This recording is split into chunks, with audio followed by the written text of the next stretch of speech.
All right, Alexander, let's talk about what is going on with the Eurozone and its newest member starting on January 2026.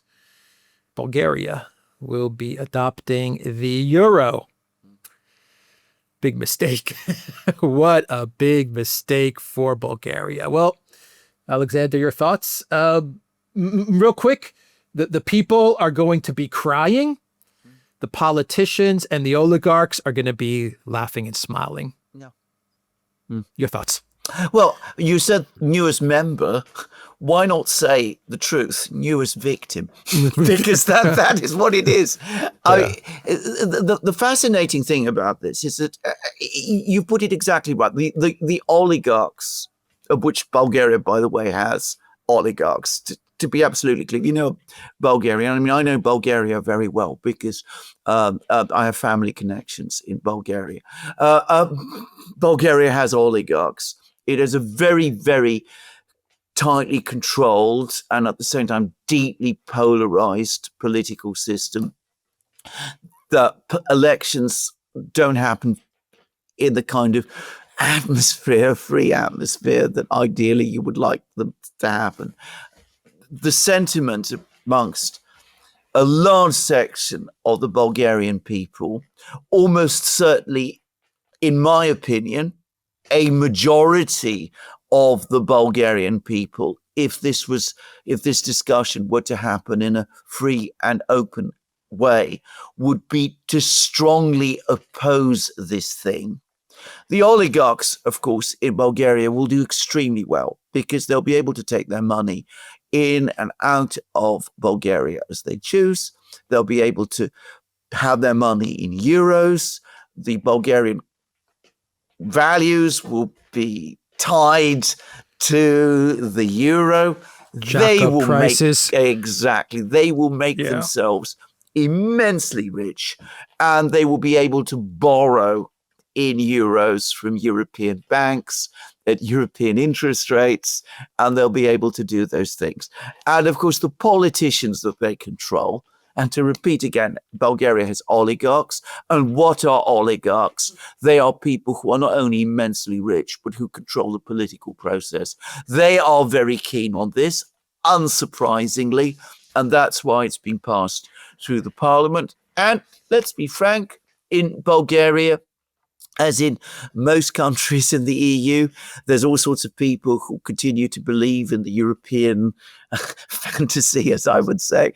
And, they will provide noisy and voluble support for this thing. And, they have dreams of being able to go to wherever they want in Europe and free travel, and they'll have euros in their pockets. And some of the older people will be happy that their pensions are going to be paid in euros. But this is going to crush Bulgaria. It's going to crush the Bulgarian economy. It's going to make it much more difficult to develop any kind of industrial system in Bulgaria, which is already creaking. It's to say that this is bad for Bulgaria, it would be a huge understatement. It makes no economic sense for Europe either. I mean, Bulgaria is likely to become another burden on the central economies of Europe, Germany and the rest. I mean, even if it isn't given bailouts, it will have to be given quiet bailouts. But why are they doing this? Because the EU is no longer an economic project. It has ceased to be an economic project long ago. But it has ceased to be that completely in the last 3 years. It is not an economic project. It is not a trade association. To understand that it is not an economic project, take your mind back a few weeks. You remember Mario Draghi coming up with a great economic plan on how to upgrade the European economies? You remember how we were all talking about that for 1 or 2 or 3 days? Does anybody talk about that now? Nobody talks about Mario Draghi's plan. He is complaining about the fact that nobody is talking about Mario Draghi's plan. What they're talking about is dragging Bulgaria into the Eurozone because they need to control Bulgaria, because that's how you control a country, by controlling its currency, by controlling people's access to money, because they have this grand strategic project to make the EU a major power in the Black Sea and to drive the Russians out of the Black Sea. And they've even published it. They actually published their great plan about how they're going to push the Russians out of the Black Sea and make the Black Sea an EU lake. So there it is. Yeah, everything's going to get a hell of a lot more expensive in Bulgaria. Boy, oh boy, is it going to get very, very expensive. Trust me. Yeah, it's going to get very difficult to make a living, to eke out a living in Bulgaria once it goes to the euro. But it's a lock-in, isn't it? It's the European Union also locking in the country, taking over their sovereignty. There is no such thing as a sovereign country unless you control your currency. There's no such thing. No. You're not a sovereign country if you can't control your currency, if you can't print your currency, if you can't inflate the value, whatever. You're not a sovereign country once you give over your currency, and that is what Bulgaria is doing. So this means that whether Bulgaria likes it or not, whether the Bulgarian people like it or not, the Black Sea, this Black Sea project that Kaja Kallas outlined, it's going to happen. Bulgaria is going to play a significant role. It's going to backfire incredibly, but they don't care. And Bulgarians are going to be used as pawns in this geopolitical fantasy to control the Black Sea and to fight with Russia. And if they don't like it, Alexander, if they protest even a little bit, well, they're just going to shut off your freaking ATM machines. And the protest will last for about a day. Exactly. And I speak from experience. Absolutely. There you go. A Slav Orthodox country, historically very, very close to Russia, culturally, politically friendly to Russia. Many of the people in Bulgaria, as I know, still are. Not everybody is, but many, many people are. And as I said, this is now what it's going to find itself obliged to do. I mean, what is it? You could argue, one bank, the European Central Bank, one bank to rule them all, and in the darkness bind them. Yeah. So Romania's next, I guess? Absolutely, of course. That's exactly where it's going. That's exactly where it's going. And so just to end the video, what is the EU, what do you think the brilliant mind of Kaja Kallas, what do you think the strategy is for this Black Sea project? I mean, it's okay, so you're going to get Romania's next. You got Bulgaria now in 2026. Romania is going to be next. They're going to lock down Romania as well. Moldova is going to obviously play some sort of a part. How do you get this plan to control the Black Sea? How do you push this forward? And you're going to try and get Erdogan on side, right? To help you the way Erdogan would want to play on side. Yeah, of course. I mean, he always plays his own games, which are very complicated. But I mean, he's equally likely to betray you as to work with you, and more likely than not, at some point he will, because Erdogan plays the Europeans like a violin. Frankly, he's probably telling them all kinds of things, and they'll do all sorts of deals with him. But I mean, the plan. What are the geniuses? What are the geniuses in Brussels and in NATO as well? Yeah. What do you think they're? How are they envisioning this? I mean, it looks like they're going to lose their chance of establishing bases in the Black Sea, in Ukraine. Oh, well, they've already set it all out. They're going to establish naval bases in Constanza, in Bulgaria. They've already talked about, railway lines and expanding port facilities and creating bases and all of that kind of thing, and shipyards. And they're going to project power into the Black Sea. That's what they fantasize. And no doubt they will be hoping that Erdogan will not only lend the support of the Turkish military to this project, but he'll probably allow more warships to transit into the Black Sea through the Dardanelles, maybe even get the Straits Convention modified in some kind of way. So, I mean, that's the plan. It is a complete fantasy. I mean, it is a complete idiocy. And of course, what benefit accrues to Europe from doing any of this. I mean, it only makes sense if you are obsessed with Russia and want to wage perpetual conflict against Russia. But the idea of militarizing the Black Sea, of all places, taking on the Russians there, is lunacy. But, since when did these people act with anything like rationality? They never have, and they never will. And, because for them, an endless conflict with Russia is their way to promote their geopolitical project in the EU. And ultimately, this is what this is all about. But as I said, it makes no geostrategic sense. It makes no economic sense. Without Ukraine, the whole idea of establishing great bases on the Black Sea makes no sense at all. Doesn't look as if they'll be able to have bases in Ukraine. The idea that Romania and Bulgaria can be substitutes is foolish. But what it will do is it will involve these countries in this geopolitical chess game, and it will provide even more opportunities for the EU center to control their politics. Right. Just to make it clear, the EU is not looking at an expansion into Ukraine with this move. No. They're just looking to build up the bases in Romania and in Bulgaria so they can come along and they can say, okay, Turkey's a player in the Black Sea, Russia's a player in the Black Sea, but so are we. Well, but yes. But I mean, this is a substitute for the loss of Ukraine. Right. Because the original idea, going back to 2013 and beyond, was that you get Ukraine into the EU and into NATO. You push the Russians completely out of the Black Sea. The neocons in the US, who are always much more forthright about these things, have openly spoken about it. You establish NATO bases in Crimea, in Odessa, and those sort of places, and then you drive the Russians out of the Black Sea completely.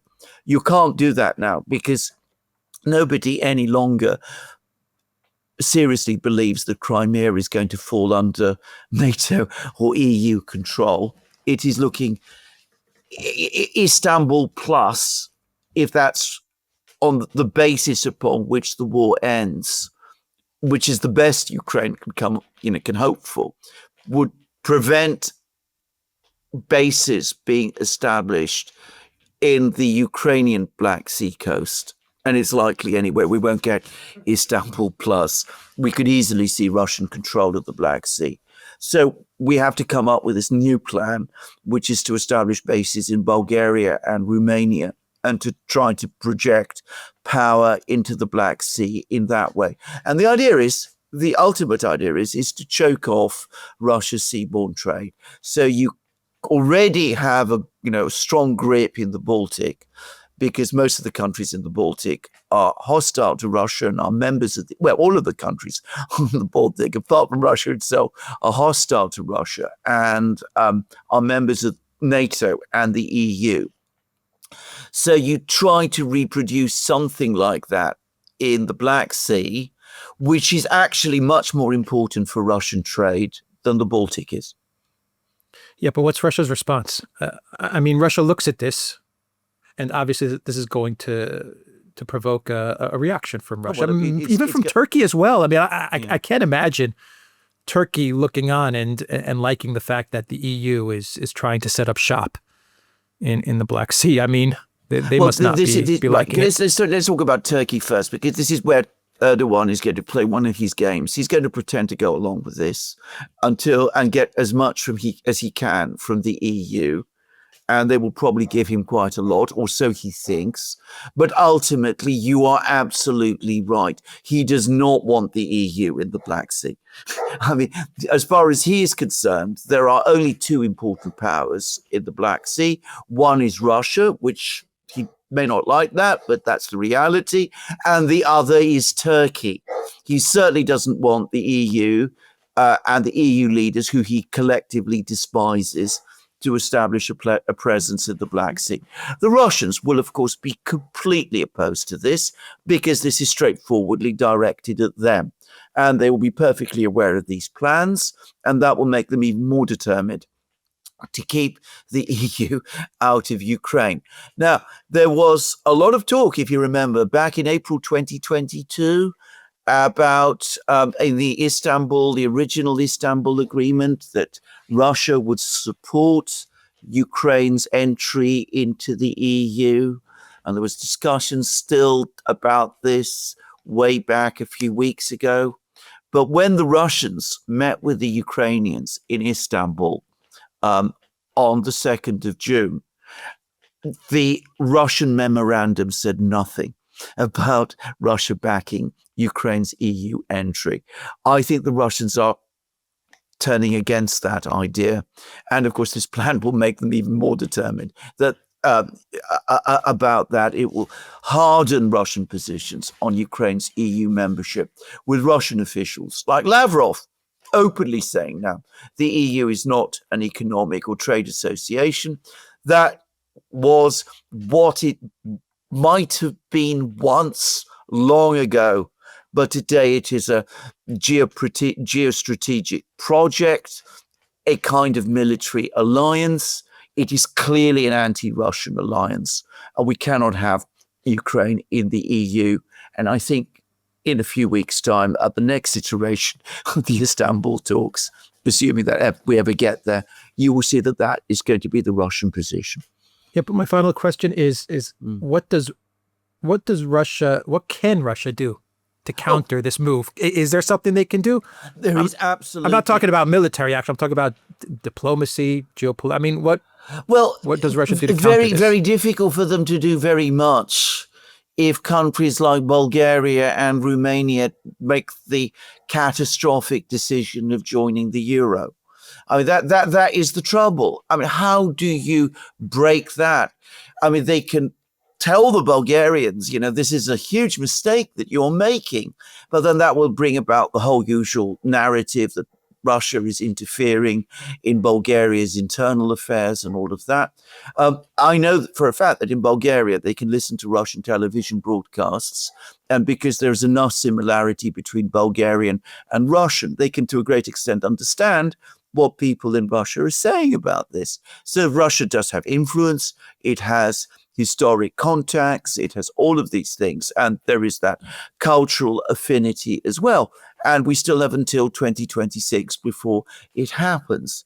But ultimately, Russia can't control what happens in Bulgaria and Romania. It is up to those countries. If we get into a situation where Bulgaria joins the euro and Romania eventually does so, then they are trapped. And until the point comes when the entire EU project collapses, whether they like it or not, they will become more pawns in this geopolitical chess game against Russia that they have no real interest in. And in fact, which is disastrous for themselves. It'll make Russia an enemy. And at the same time, of course, they will have to accept terrible sacrifices in their economies. Yep. And they will be militarized as well. Absolutely. Both those countries. All right. Yeah. Militarized against Russia. Okay. In Romania's case, Russia and Romania have generally, for most of the last 200 years, been adversaries. But in the case of Bulgaria and Russia, it has been entirely different. I mean, Bulgaria owes its independence from Turkey to Russia. They've always been strong relations between Bulgaria and Russia.